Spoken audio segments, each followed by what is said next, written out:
ಥೆಸಲೋನಿಕ 2ನೇ ಅಧ್ಯಾಯ 13ನೇ ವಚನ. ಕರ್ತನಿಗೆ ಪ್ರಿಯನಾಗಿರುವ ಸಹೋದರರೇ, ನೀವು ಪವಿತ್ರಾತ್ಮನಿಂದ ಶುದ್ಧೀಕರಿಸಲ್ಪಟ್ಟವರಾಗಿ ಸತ್ಯದ ಮೇಲೆ ನಂಬಿಕೆಯನ್ನಿಟ್ಟು ರಕ್ಷಣೆಯನ್ನು ಪಡೆಯುವುದಕ್ಕಾಗಿ ದೇವರು ನಿಮ್ಮನ್ನು ಆದಿಯಿಂದ ಆರಿಸಿಕೊಂಡಿದ್ದರಿಂದ ನಾವು ಯಾವಾಗಲೂ ಕರ್ತನಿಗೆ ಕೃತಜ್ಞತಾಸ್ತುತಿ ಮಾಡುವುದಕ್ಕೆ ನಿಮಗೆ ಬದ್ಧರಾಗಿದ್ದೇವೆ. Very good.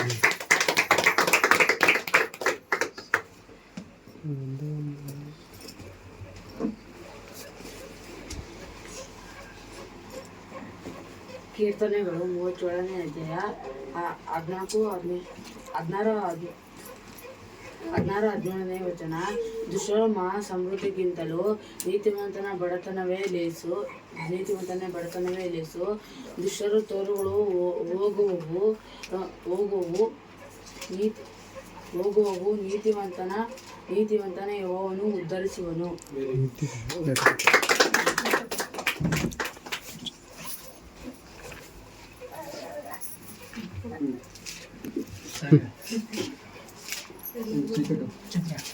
ಎಲ್ಲರಿಗೂ ಒಳ್ಳೆಯದು.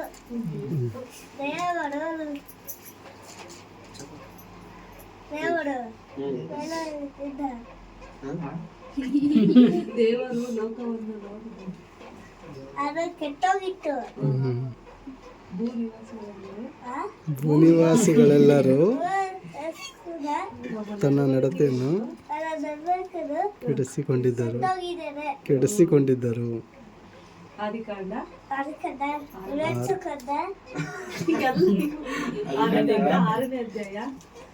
6ನೇ ಅಧ್ಯಾಯ 12ನೇ ವಚನ.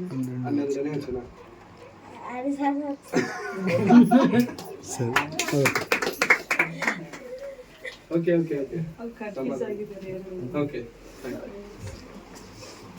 ಎಲ್ಲರಿಗೂ ವಂದನೆಗಳು. ದಾವೀದನ ಕೀರ್ತನೆ 25ನೇ ಅಧ್ಯಾಯ 4ನೇ ವಚನ.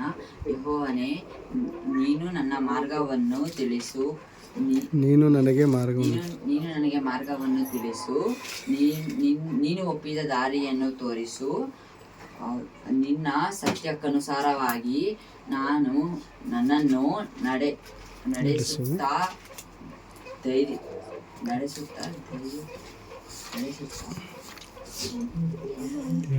ಧೈರ್ಯಪಡಿಸು. ನಾನು ನಡೆಸುತ್ತಾ 25:4 ಯೆಹೋವನೇ, ನೀನೇ ನನ್ನ ಮಾರ್ಗವನ್ನು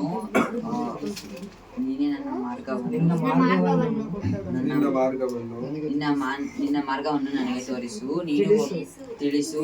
ನೀನು ಒಪ್ಪುವ ದಾರಿಯನ್ನು ತೋರಿಸು. ನಿನ್ನ ಸತ್ಯಕ್ಕನುಸಾರವಾಗಿ ನಡೆಸುತ್ತಾ ಉಪದೇಶಿಸು. ನೀನೇ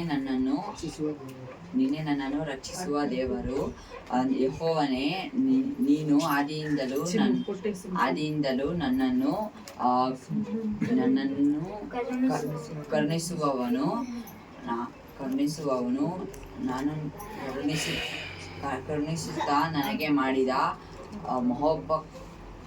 ಮಹೋಪಕಾರವನ್ನು ನೆನೆಸಿಕೊಳ್ಳುವವನಾಗಿದ್ದೇನೆ.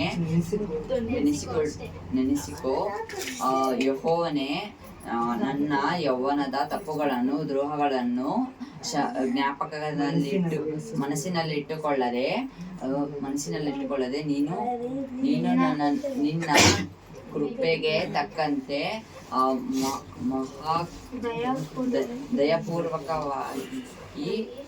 ದಯಪೂರ್ವಕವಾಗಿ ನನ್ನನ್ನು ನೆನೆಸಿದ್ದೇನೆ.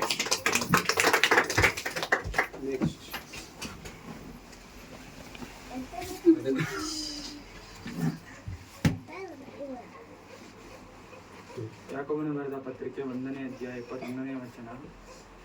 ಆದ ಕಾರಣ ಎಲ್ಲ ನೀಚತನವನ್ನು ಎಲ್ಲ ದುಷ್ಟತನವನ್ನು ತೆಗೆದುಹಾಕಿ ಮನಸ್ಸಿನೊಳಗಿರುವ ಬೇರೂರಿರುವ ವಾಕ್ಯಕ್ಕೆ ನಮ್ರತೆಯಿಂದ ಎಡೆಗೊಡಿರಿ. ಅದು ಅದು ನಿಮ್ಮ ಆತ್ಮಗಳನ್ನು ರಕ್ಷಿಸುವುದಕ್ಕೆ ಸಮರ್ಥವುಳ್ಳವುದಾಗಿದೆ. Thank you Shiva. ಆದಿಕಾಂಡ 15:1 ಭಯಭಯಗಳ ನಾನಿಲ್ಲ ಜ್ಞಾನಿಯಾಗಿದ್ದೇನೆ, ನಿನಗೋಸ್ಕರ ಆರ್ಥಿಕ ಬಹುಮಾನ ಇಟ್ಟಿದ್ದೆ. Very good very good. Thank you